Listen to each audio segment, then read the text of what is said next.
Hello and welcome back to my channel. So, in the beginning stages of my silversmithing career, I've made these wedding bands, and I thought that perhaps today I could recreate them and show you exactly how they are made. So, let's jump right into the video.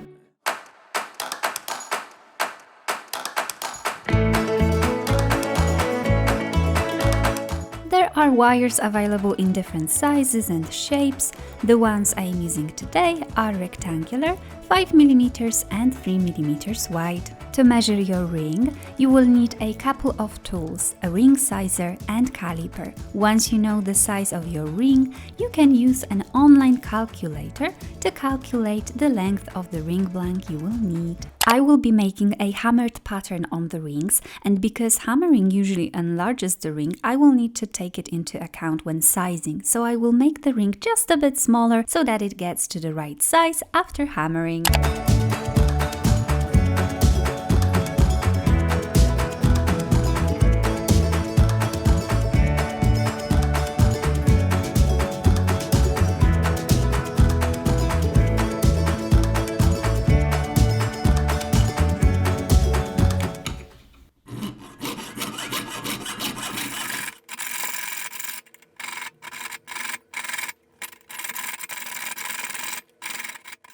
To sand the sides of the ring blanks, you can use coarse hand files like these, or you can use a belt sanding tool. I'm attaching a flex shaft from my rotary tool to the belt sander.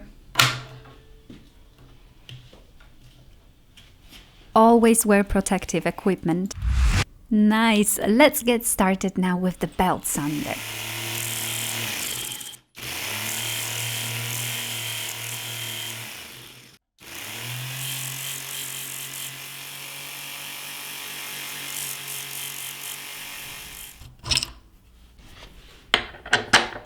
Next step is to bend the rings. Here I'm using a ring bending tool since the wire is quite thick and hard to bend, even after annealing.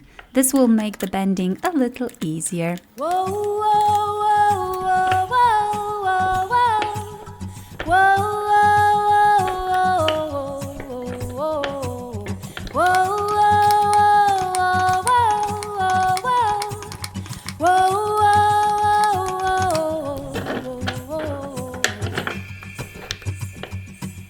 Catch it, put it in a jar to have and to hold.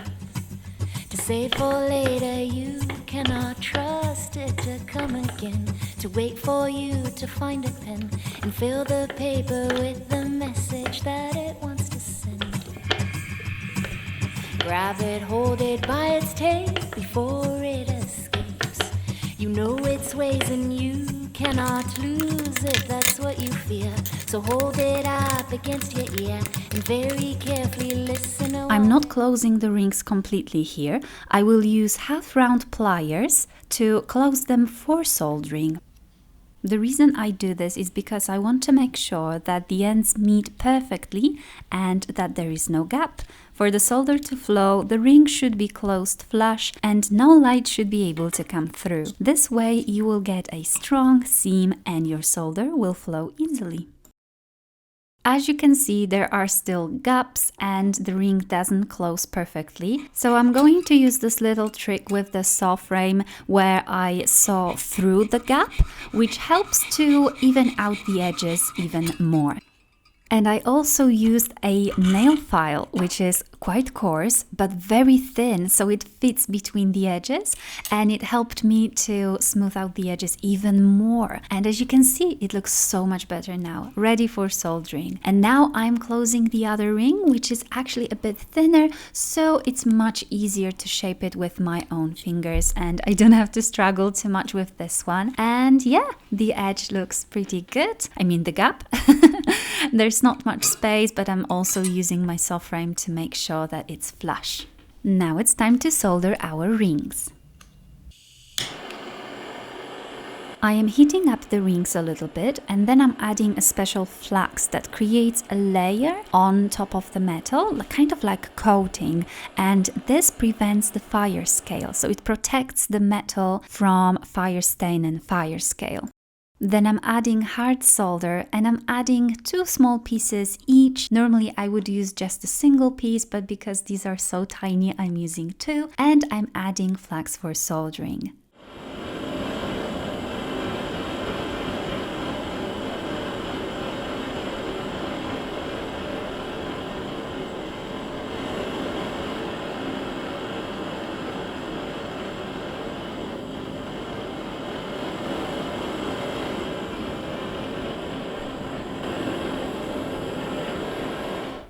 The solder has flown, so I'm going to put my rings into a special solution called pickle, where they are going to get cleaned and ready for next jobs.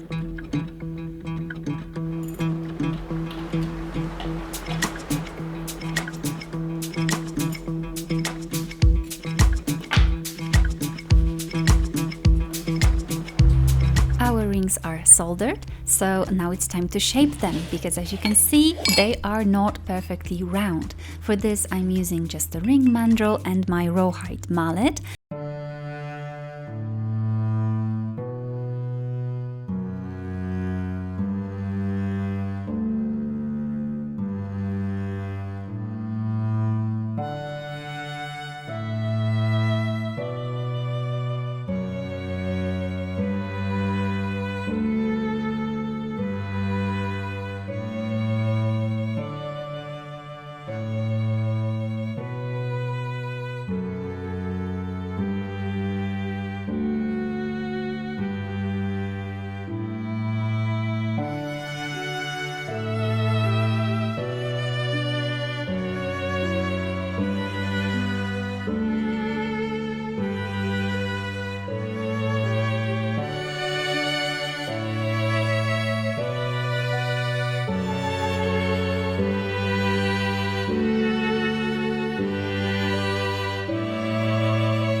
It's called frosting wheel or texturing wheel, and it's one of my favorites. This is the fine one, and as you can see, it leaves a very nice finish, and you just have to be very careful and obviously wear protective equipment, because some of the bits can fly off and it can be actually pretty painful if you get hit. And now it's time to add the pattern to our ring, and I'm just going for a simple look, hammering with this ball peen hammer, which creates really nice texture, and honestly it's one of my favorites.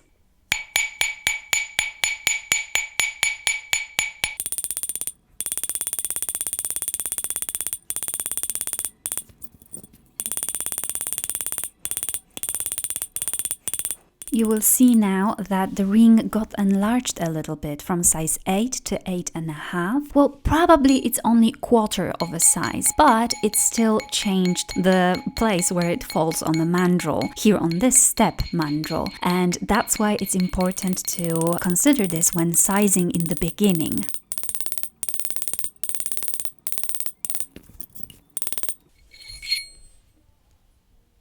I I'm now going to finish the ring, especially inside and on the sides where I'm going for polished effect. And for that, I'm still using Eve silicone attachments, but this time blue and pink one. And for the high shine, I'm also using this green Dedeco bristle attachment.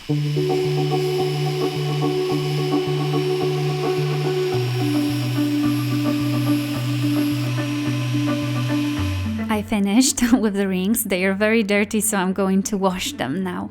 The final result is very subtle, very delicate and minimalistic, while at the same time, at least personally to me, they have some character and look very interesting. And the pattern is honestly one of my favorites because it is simple, but at the same time it just looks so pretty and beautiful. I hope you've enjoyed this video. Thank you so much for watching. Make sure you check out the description box under the video for the links, resources, tools, everything you might need.